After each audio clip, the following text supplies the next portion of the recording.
Welcome back to the Realmworks Spotlight series. This is Liz once again, and I'll be your host for the 6th episode. If you're just joining us now, I recommend first reading the initial 5 entries, or watch the videos on our YouTube channel. When the content market launches, there will be a number of incredible adventures, modules, and resources available for purchase. Many gamers have asked what to expect when purchasing content for Realmworks. This week, we'll discuss how users will get started with published content, including various resources that will facilitate getting the most out of Realmworks. By now, you should have a good grasp on how Realmworks differs from traditional published content.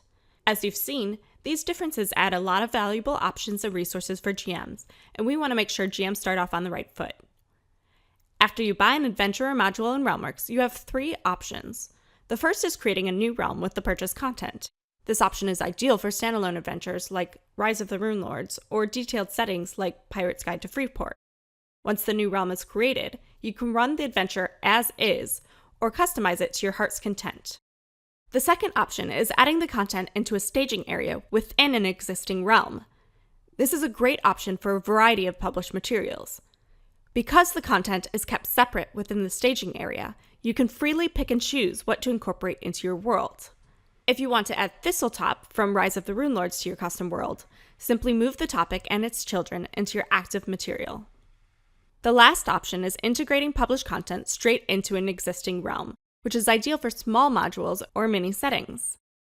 Realmworks automatically places the topics into the appropriate content family groupings: events, people, groups, places, and things. From there, you need only to weave the content into your world. Importantly, the second and third options require the use of our cloud service. Every GM Edition purchase includes an initial period of cloud service, so you'll have a chance to see how this option works for your games before choosing whether to continue the service. It's common for GMs to find inspiration in published material, and now it will be easier than ever with Realmworks. Let's see how this will work with a highly reusable resource like Masks, 1000 Memorable NPCs. This system-neutral product from Engine Publishing provides GMs with 1000 masks, or non-player characters, that GMs can easily drop into their game. Since I'm only going to choose 1 or 2 NPCs at a time from masks, I'll pick it up from the content market and add it to the staging area within my current campaign. The staging area is located in the navigation pane, allowing me to view all the topics and masks, along with my campaign's topics. To add an NPC to my realm, I simply drag and drop the topic where I want it to live. From there, I can tailor the individual's topic to exactly fit my story. But if I don't know much about masks after I purchase it from the content market, how will I know how to get started?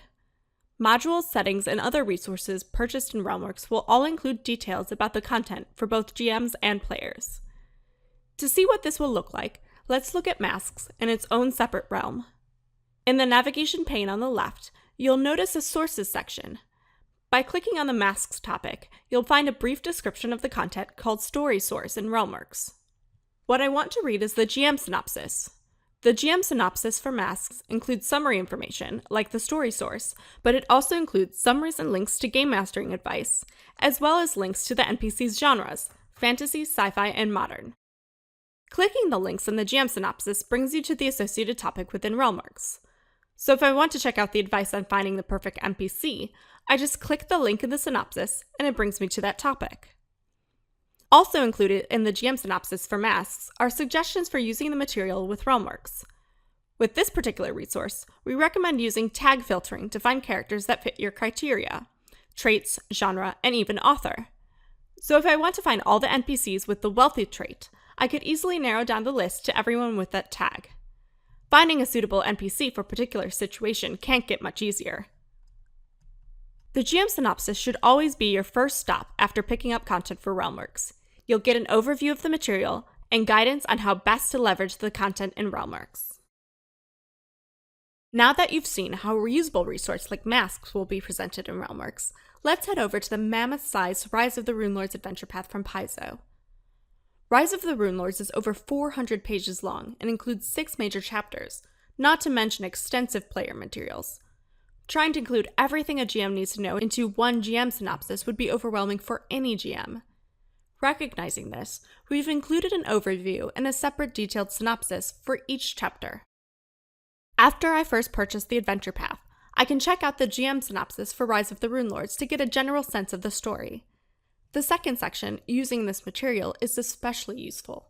It provides suggestions on how to best present details to the players within Realmworks, as well as links to important elements, like the overall adventure storyboard, the GM synopsis for each chapter, and the topics for both Verisia and Sandpoint.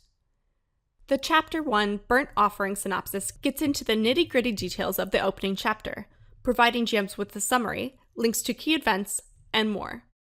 As was the case with Masks, there are convenient links in the text to important topics, and the transitions pane on the right shows links to and from associated topics.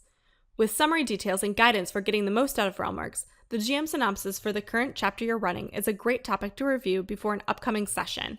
You may even want to keep it open in a tab when running the game, especially during your first few sessions.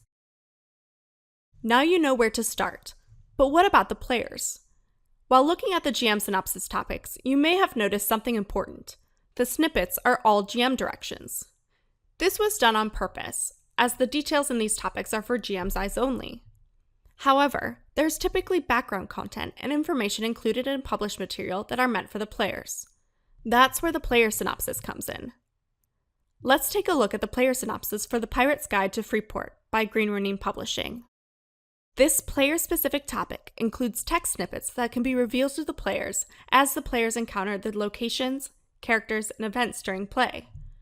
The player synopsis for The Pirate's Guide to Freeport provides players with a quick summary of the setting and links to important places in the setting, key characters, events in the Fury and Freeport adventure, and 5 quests from the campaign threads. GMs can readily provide a link to the player synopsis from within their realm starting point topic, which is essentially the homepage of your realm and very important for any players using Realmworks Player Edition. When your players open Realmworks, they'll have easy access to the player synopsis and anything you've revealed if you have linked it on the realm starting point topic.